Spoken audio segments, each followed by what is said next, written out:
took. And we say that it was drugs.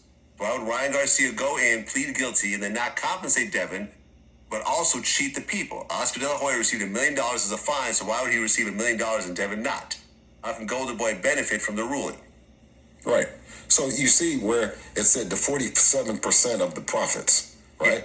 What goes out, we pay. What comes in, we split. The New York State Athletic Commission awarded $1 million to Golden Boy Promotions for Ryan Garcia's BS. So I said to Oscar De La Hoya, what's up with our 47% of that? He said no, so we added him to the lawsuit.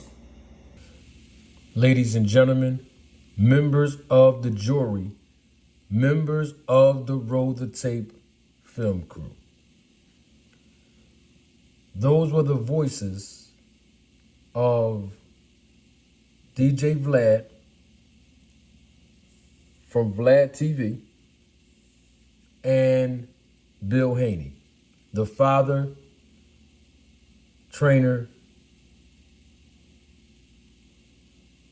manager,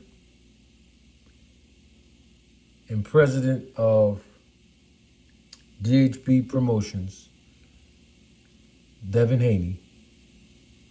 And there's a few things that were said just in the first 1 minute and 9 seconds of this interview that was published recently by Vlad. And I wanted to bring some clarity so that I can use this as a teachable moment to educate you. Okay, so enough with the hugs, handshakes, and Valentine's Day cards. Bill Haney talked about the terms and conditions of a contract that Devin Haney entered into with Golden Boy Promotions, obviously to compete against Golden Boy Promotions fighter who fights under their banner, Ryan Garcia. Y'all remember that? Okay. Bill Haney said that there was a 47% split between Golden Boy Promotions and DHP Promotions, which is Devin Haney. Obviously, Oscar De La Hoya and Golden Boy Promotions, they have their own independent contractual obligator, independent contractual obligation to Ryan Garcia because they promote him. 47% of the net profits between those two entities. And according to what Bill Haney said,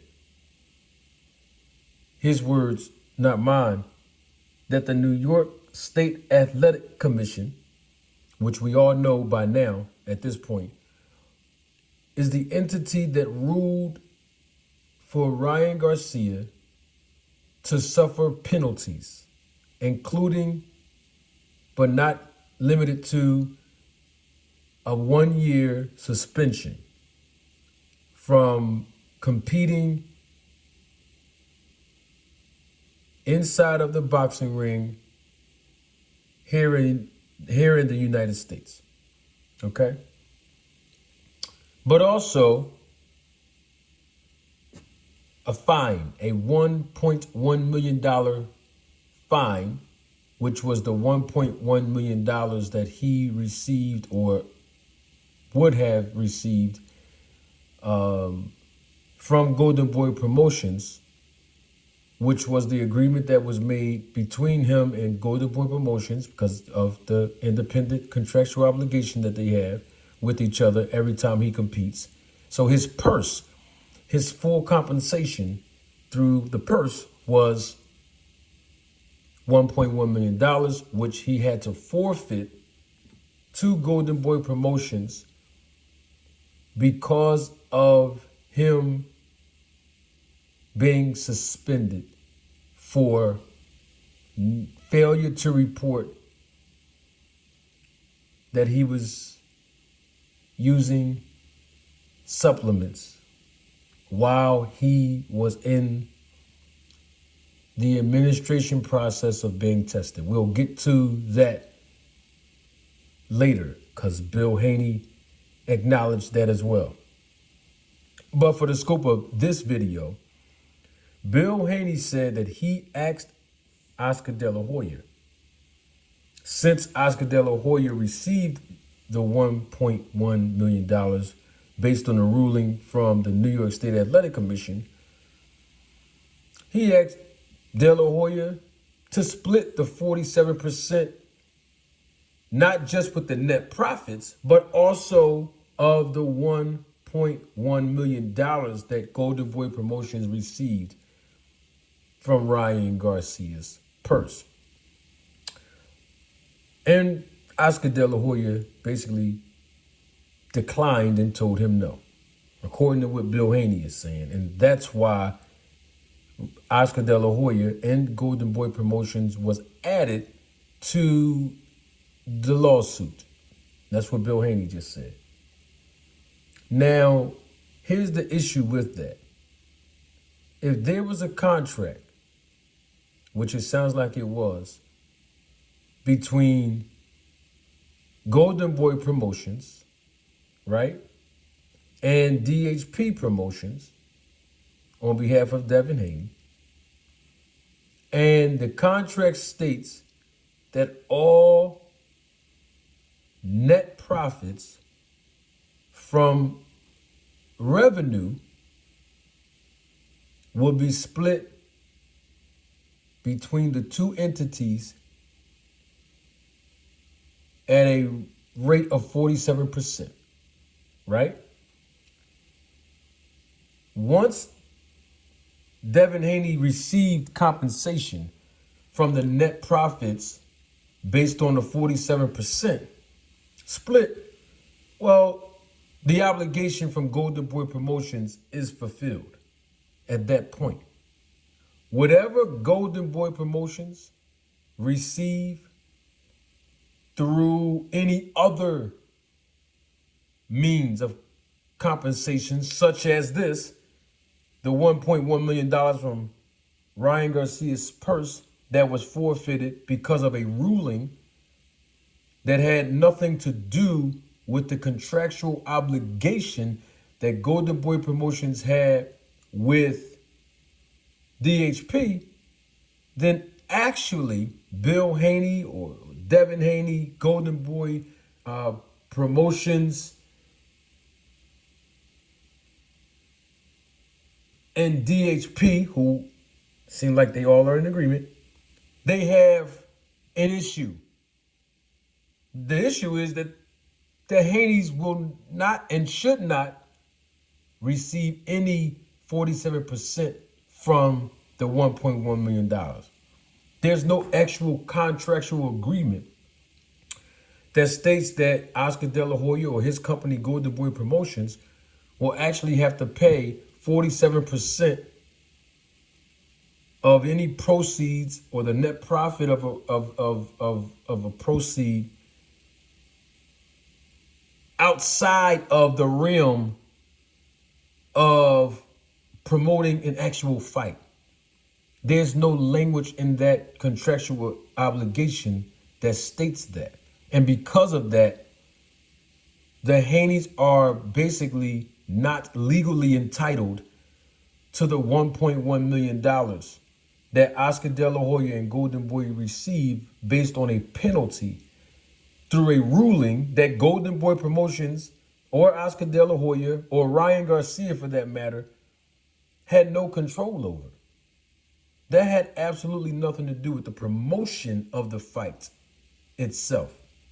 Okay? And I think that's where Bill Haney has it wrong. And I'm surprised that to my understanding, the Haneys have legal representation, right? They have an attorney, correct? I'd say his name, but they do have an attorney, right? Okay. I thought that their attorney's responsibility is to give legal advice, legal counsel, legal guidance. And I'm not a legal expert, but what I know so far, based on all of the facts that were presented thus far by both sides, De La Hoya and the Haney side, this is an open and shut case. It's very simple. I mean, it's very simple. And there's nothing wrong with not knowing things. The problem that I'm having with this is that Bill Haney is talking like he does know. He talks like he's fully educated on the legal side of things when it comes to this situation in particular. And because he don't know, he might sound intelligent to someone who doesn't know, like a fan of Bill Haney or Devin Haney, right? And the thing about it is this. You have to do your homework, because I've been criticized in the past.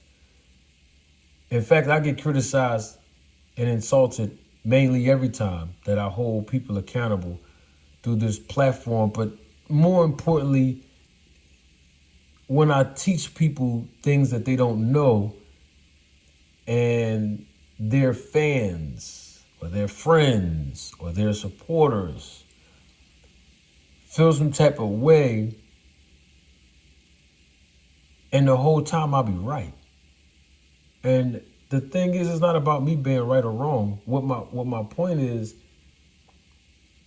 quite simply, is that I've been very critical of Bill Haney and the decisions that he has made as a quote-unquote manager, the decisions that he has made as a quote-unquote trainer, right? The decisions that he has made as a quote-unquote president of DHP Promotions. And people say I'm hating on him. And people say that I'm hating on Devin Haney. And those two things are far from the truth. And it's like, yo, he's on Vlad TV right now. And if you listen long enough, just to the first 1 minute of just this 7-minute video, you can see clearly where the issue lies. He's actually thinking that he or his son and their company is entitled to 47% of the $1.1 million that Oscar De La Hoya received. And that's not the case. And so what happens is, because that's not the case, what happens is that whole case can be dismissed. The entire case can be dismissed just off of that one fact alone that I just mentioned. Because he said he added Oscar De La Hoya to the lawsuit. And so that can kind of ruin the case for the Haneys. Because obviously there's going to be other things that's mentioned in this interview that can also hurt the case. I'm talking about the totality of their case. That Bill Haney's saying out of his mouth, the stuff that he's saying publicly, can hurt and may possibly hurt their case in the court of law. This is one of the reasons why, once again, I'm talking about legal guidance, legal counsel. This is why they always say, as attorneys, when they represent their clients, do not publicly discuss or disclose any information about this case while it's in litigation, while it's pending, and while we're doing our due diligence behind the scenes. Because of stuff like this, because of Bill Haney and the things that he's saying, can hurt the case, is where I'm getting at with this. and see if Bill Haney would just fall back like I've been telling Bill Haney to do through this platform for over a year and some change now. Probably longer than that, because I've only been on YouTube for 2 years. But I'll say at least 1 year. Go back and look at all my content. I've been telling Bill Haney, go in the background. Shh, be quiet and learn the business of boxing. And while you're in the background, learning the business of boxing, and you're not conducting interviews, not in the cameras, not talking a lot, it gives your son, the boxer, the fighter, the light to be shined on him, where the fan base and casual fans can be more exposed to his personality by him doing more of the interviews, by him being more on the camera, by him shaking hands and kissing babies in the public. You see? And this is one of the reasons why I said it. And I'm going to say it again now. Bill Haney needs to go in the background, learn the business of boxing, and so he can make more effective decisions for the DHP brand as the president, make more sound and wise decisions that are more effective for his son, the boxer, the fighter, Devin Haney, with regards to advancing his career and putting him in more lucrative positions as a professional, quote unquote, boxing manager. You know what? I'm doing way too much talking. Don't take my word for it. Roll the tape.